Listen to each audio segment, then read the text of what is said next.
Hello दोस्तों, स्वागत है गुरुजी ज्ञान क्लासेस फॉर यू में। तो साथियों, इस वीडियो में हम पढ़ेंगे प्रवक्ता स्क्रीनिंग के लिए जो महत्वपूर्ण टॉपिक है राष्ट्रीय ज्ञान आयोग, बोले तो नेशनल नॉलेज कमीशन।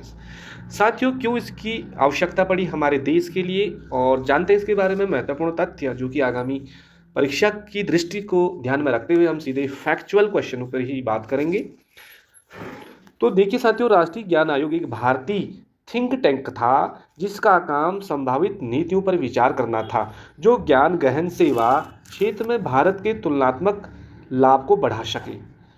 तो साथियों, एक थिंक टैंक माना जाता था राष्ट्रीय ज्ञान आयोग को। और इसके बात करें इसका गठन कब हुआ राष्ट्रीय ज्ञान आयोग का, तो 13 जून 2005 को भारत के तत्कालीन प्रधानमंत्री थे स्वर्गीय मनमोहन सिंह। अब स्वर्गीय हो चुके हैं, पहले वो जीवित थे। 13 जून 2005 को प्रधानमंत्री आदरणीय मनमोहन सिंह ने इसकी स्थापना करी। और दोस्तों, विशेष रूप से आयोग को शिक्षा, शोध संस्थानों और भारत को ज्ञान अर्थव्यवस्था में प्रतिस्पर्धी बनाने के लिए आवश्यक सुधारों से संबंधित नीति पर प्रधानमंत्री कार्यालय को सलाह देनी थी। आयोग को शिक्षा क्षेत्र, शोध प्रयोगशालाओं और बौद्धिक संपदा कानून में सुधार की सिफारिश करनी थी। साथ ही यह भी विचार करना था कि क्या सरकार अपने कामकाज को और अधिक पारदर्शी बनाने के लिए नवीनतम तकनीकों के उपयोग को उन्नत कर सकती है। अगला देखिए दोस्तों कि एनकेसी बोले तो राष्ट्रीय ज्ञान आयोग वेबसाइट फरवरी 2006 से शुरू की गई। स्टैब्लिश कब हुआ राष्ट्रीय नेशनल नॉलेज जो कमीशन है साथियों, ये 13 जून 2005 को इसकी स्थापना हुई और इसकी जो आधिकारिक वेबसाइट बनी ये 2006 में बनी। और जुलाई 2014 में राष्ट्रीय ज्ञान आयोग को 2014 की गर्मियों में निर्वाचित आने वाली जो सरकार थी उसने उसे समाप्त कर दिया था 2014 में। तो दोस्तों, राष्ट्रीय ज्ञान आयोग जो एनकेसी निम्नलिखित में 8 सदस्य शामिल थे। क्वेश्चन आ सकता है कि राष्ट्रीय ज्ञान आयोग की जो संगठन था उसमें कितने सदस्य मौजूद थे, शामिल थे। तो साथियों, 8 सदस्य मौजूद थे। और वही क्वेश्चन आया भी था पिछली बार प्रवक्ता की परीक्षा में कि राष्ट्रीय ज्ञान आयोग के अध्यक्ष कौन थे, तो सेम पित्रोदा थे। साथियों, इस बार पूछ देगा कि कारपोरेट लीडर कौन है, तो अशोक शेखर गांगुली इसके कारपोरेट लीडर हैं, या नंदन नीलकणी ने इसमें इस्तीफा भी दिया। भारतीय विशिष्ट पहचान प्राधिकरण के अध्यक्ष कौन थे? नंदन नीलकणी। भारतीय विशिष्ट पहचान प्राधिकरण के जो अध्यक्ष थे वो थे नंदन नीलकणी। अगला देखिए साथियों, इसमें और देखते आगे, दीपक नेयर जो कि पूर्व कुलपति रहे हैं दिल्ली विश्वविद्यालय के, ये भी उसमें सदस्य थे। साथ ही जयति घोष ये अर्थशास्त्री थे जवाहरलाल नेहरू विश्वविद्यालय के। सुजाता राम दोराई अंतर्राष्ट्रीय स्तर पर प्रतिष्ठित बीजगणितीय संख्या सिद्धांतकार थे। और Tata institute of pharmaceutical research में गणित की प्रोफेसर थी सुजाता राम दोराई। और साथियों, अगला देखें हम तो पद्माभन बलराम ये निदेशक रहे हैं। भारतीय विज्ञान संस्थान कहाँ पे स्थित है दोस्तों? बेंगलोर में, और वहाँ के निदेशक भी रहे हैं। पद्माभन जो बलराम जी हैं ये भी राष्ट्रीय ज्ञान आयोग के सदस्य रहे हैं। और अमिताभ मट्टू ये पूर्व कुलपति थे जम्मू विश्वविद्यालय जो श्रीनगर कश्मीर है। अमिताभ मट्टू जी भी राष्ट्रीय ज्ञान आयोग के सदस्य रहे हैं। तो दोस्तों, कुल मिलाकर के 8 सदस्य थे इसमें। अब हम बात करते हैं कि एनकेसी के विचार विषय में। 21वीं सदी की ज्ञान संबंधी चुनौतियों का सामना करने के लिए शैक्षिक प्रणाली में उत्कृष्टता का निर्माण करना तथा ज्ञान के क्षेत्र में भारत की प्रतिस्पर्धात्मक बढ़त को बढ़ाना। दूसरा पॉइंट था विज्ञान एवं प्रौद्योगिकी प्रयोगशालाओं में ज्ञान सर्जन को बढ़ावा देना, ये इसके मुख्य उद्देश्य थे। इसलिए अगला देखिए, बौद्धिक संपदा अधिकारों से जुड़ी संस्थाओं के प्रबंध में सुधार करना। नेक्स्ट देखिए, कृषि और उद्योग में ज्ञान अनुप्रयोगों को बढ़ावा देना। अगला पॉइंट देखिए, सरकार को नागरिकों के लिए एक प्रभावी, पारदर्शी और जवाबदेह सेवा प्रदाता बनने में ज्ञान क्षमताओं के उपयोग को बढ़ावा देना तथा सार्वजनिक लाभ को अधिकतम करने के लिए ज्ञान को व्यापक साझाकरण को बढ़ावा देना, ये इसके उद्देश्य थे। अगला देखिए, आयोग के संगठनात्मक ढांचे में एक सचिवालय शामिल था और जिसकी अध्यक्षता एक कार्यकारी निदेशक करते थे। इसमें लगभग साथियों 8 से 9 शोध सहयोगी शामिल थे। इसमें 4 सलाहकार भी थे जो आयोग की विभिन्न मुद्दों पर सलाह देते थे। आयोग का सचिवालय था आपका चाणक्यपुरी में। जो राष्ट्रीय ज्ञान आयोग है साथियों, इनका जो सचिवालय था ये चाणक्यपुरी नई दिल्ली में स्थित था।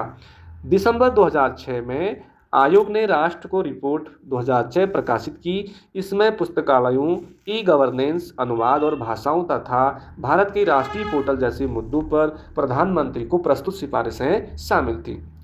एनकेसी बोले तो राष्ट्रीय ज्ञान आयोग की कई सिफारिशें पहले से ही सरकार के विभिन्न मंत्रालयों द्वारा कार्यान्वयन चरण में हैं। इसमें पुस्तकालय हो गया, ई गवर्नेंस और अनुवाद जैसे क्षेत्र शामिल हैं। काम के तहत कुछ प्रमुख क्षेत्र हैं: उच्च शिक्षा, व्यावसायिक शिक्षा, उद्यमिता, स्कूल शिक्षा आदि। राष्ट्रीय शिक्षा ज्ञान आयोग प्रधानमंत्री को सिफारिशें प्रस्तुत करने से पहले प्रत्येक क्षेत्र पर हितधारकों और विशेषज्ञों की एक विस्तृत श्रृंखला से परामर्श करता है। प्रत्येक क्षेत्र में एक कार्य समूह होता है जिसका नेतृत्व उस क्षेत्र के प्रमुख व्यक्ति द्वारा किया जाता है।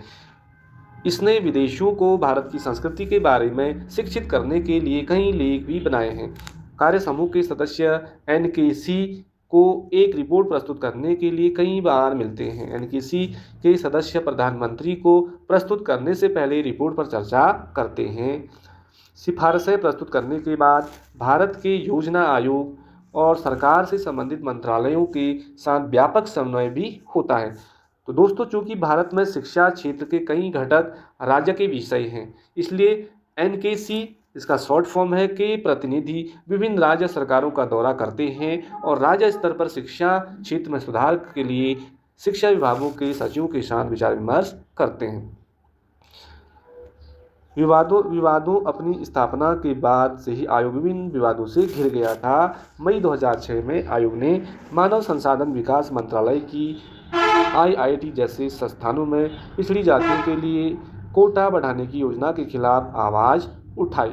अर्जुन सिंह द्वारा इनकी योग्यता पर की गई टिप्पणियों के बाद 2 सदस्यों आद्रे बतेली और प्रभात भानु मेहता ने प्रधानमंत्री को त्यागपत्र भी भेज दिया।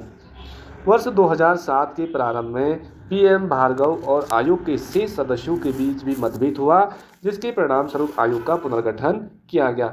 दोस्तों, भारतीय विश्वविद्यालय संघ की 62वीं वार्षिक बैठक में एनकेसी रिपोर्ट पर चर्चा के दौरान अधिकांश कुलपतियों और अन्य शिक्षाविदों ने उच्च शिक्षा पर राष्ट्र को 2006 में दी गई।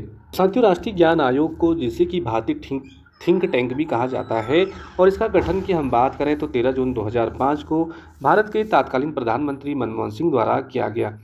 उद्देश्य क्या था इसका कि राष्ट्रीय ज्ञान आयोग के समक्ष समग्र कार्य ऐसे कदम उठाना है जो आने वाले दशकों में भारत को ज्ञान की बढ़त प्रदान करे, अर्थात यह सुनिश्चित करना कि हमारा देश ज्ञान के सर्जन, अनुप्रयोग और प्रसार में अग्रणी बने। तो उद्देश्य क्या क्या थे साथियों? नए ज्ञान का सर्जन करना था, ज्ञान का अनुप्रयोग करना था और ज्ञान का प्रसार करना था। इसमें जो फोकस क्षेत्र बनाए गए, कितने बिंदु बनाए गए? तो यहाँ पे लगभग 5 बिंदु बनाए गए। पहला था कि ज्ञान तक पहुँच, दूसरा बिंदु था ज्ञान अवधारणाएं, ज्ञान सर्जन, ज्ञान अनुप्रयोग और ज्ञान सेवाएं। तो साथ ही सभी लाइनों को आपको याद रखना है। अवधारणाएं में शिक्षा किसी भी विकासशील देश के लिए एक शक्तिशाली शक्ति है जो व्यक्तियों को प्रोत्साहित करती है।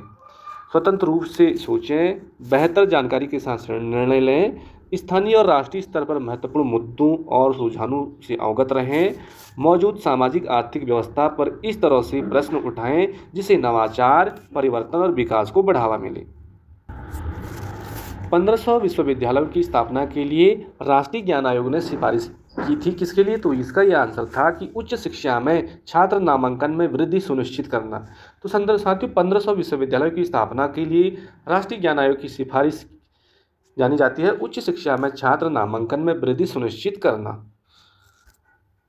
और साथियों, जैसा कि राष्ट्रीय ज्ञान आयोग की सिफारिशों में से एक से कई और विश्वविद्यालयों का निर्माण करना था। आयोग के अनुसार उच्च शिक्षा प्रणाली को अवसरों के बड़े पैमाने पर विस्तार की आवश्यकता है। देश भर में लगभग 1500 विश्वविद्यालयों को जो 2015 तक भारत को कम से कम 15% के सकल नामांकन अनुपात प्राप्त करने में सक्षम करेगा। तो 15%।